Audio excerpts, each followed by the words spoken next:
அனைவருக்கும் கணித வணக்கம். இப்போ பார்க்க போகிறது 8ஆம் வகுப்புக்குரிய கணக்கு பயிற்சி 2-3. அதில் 2வது கணக்கை பார்க்க போகிறோம். பின் வருவனவற்றை பொறுத்துக அப்படின்னு சொல்லி கொடுத்துருக்காங்க. படங்கள் வரையப்பட்டிருக்கு, வடிவங்கள் வரையப்பட்டிருக்கு. இந்த வடிவங்களை நம்ம கரெக்டான ஆன்சரை பொருத்தி எழுத போகிறோம்.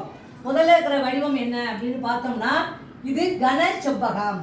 இந்த படத்துடைய வடிவம் என்ன அப்படின்னா கன செவ்வகம். அடுத்த கொஸ்டின் பாருங்க. ரெண்டாவது, இந்த வடிவம் அப்படிங்கிறப்ப பாத்தீங்கன்னா இது உருளை. இதனுடைய வடிவத்தினுடைய பெயர் என்னது? உருளை. ரெண்டாவது கொஸ்டினுக்கு ஆன்சர் உருளை.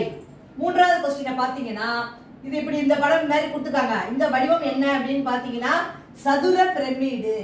இந்த வடிவத்தினுடைய பெயர் சதுர பிரமிடு.